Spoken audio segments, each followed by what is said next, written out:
The following story has been brought to you by StoriesToInspire.org. So I once heard a story a couple years ago. There was a soldier, his name was Avi. He had gone to a Hesder Yeshiva in Eretz Yisrael, and eventually he joined the Israeli army. And one of the missions that he had, this goes back a number of years ago, was to help evacuate Gaza. There were Yidden living there. There were communities living there. And now they had the very difficult task of evacuating and giving it over to the Palestinians. And of course, many Yidden did not want to leave. They lived there for so many years, and they made their homes and their lives over there. And so there was a struggle, a power struggle between the soldiers and the settlers and the people living there. And there was a lot of tears that were shed.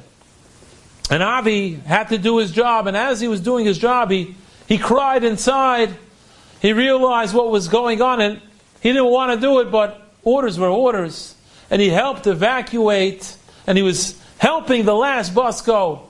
And as they're leaving Gaza, right before they get on that bus, Avi, who was a religious Jew, had a feeling, a sensation in his heart. He had this feeling, and he dropped to the floor, and he started digging in the ground. And he was digging and digging, and someone asked, "What are you doing?" He said, "You'll see." Then he takes out his knapsack and he takes out his siddur. And he takes the siddur, he looks at it, he gives it a kiss, and he puts it into the ground, and then buries and covers it over. The man asked him, "What are you doing?" And Avi says, "I'll tell you what I'm doing.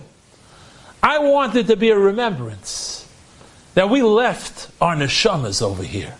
We cried and we davened that this day shouldn't happen. And now we're leaving. We're leaving our neshamas here. This siddur represents our neshamas." Gets onto the bus and goes. A few months later, Avi was given a mission along with other soldiers to go back to Gaza, and this time it was to root out some terrorists. They came over there and they saw total destruction. Where there once were shuls, they were destroyed, and fields, and utter chaos. He's walking around on the mission, and suddenly he has this strange sensation, this feeling in his heart. He drops to the ground, not recognizing the place. He starts to dig for his siddur. And lo and behold, he finds his precious siddur. He gives it a big kiss. "Thank you, Hashem, I found my siddur." He took the siddur back home with him, but he was puzzled. What was the message? Obviously, Hashem was sending him a message. What was Hashem's message to him? He called up his Rav in New York and he asked him, and he said, "I don't know the answer to such a question. The only one who would know the answer to such a question is Rav Chaim Kanievsky. Go to Bnei Brak and speak to the Gadol Ador and find out. Maybe he'll tell you what this means."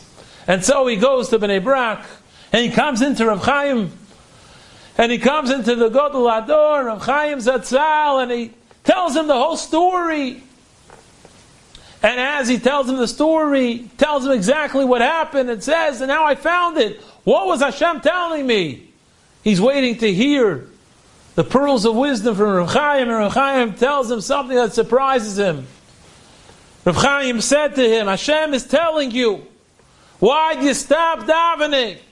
You took your siddur and you buried it. You had to keep on davening. Hashem showed you that your siddur's back. You know why? He doesn't want a yid to stop davening. When you buried your siddur, you gave up.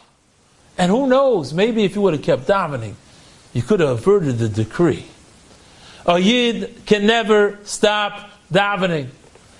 And so many times in life we find ourselves in a situation we feel like giving up. We feel like falling down or not getting up or out of bed. We see different situations in life that worry us, and we don't know what to do. And we daven, and sometimes it seems a little bit hopeless. But what does a yid do when he's in distress? He keeps on davening. Instead of closing his siddur, he opens up his heart and begins to daven anew. Every day a yid wakes up. It's got to be with that new dedication and realization that Hashem could do a miracle for you. Enjoyed this story? Come again. Bring a friend. StoriesToInspire.org.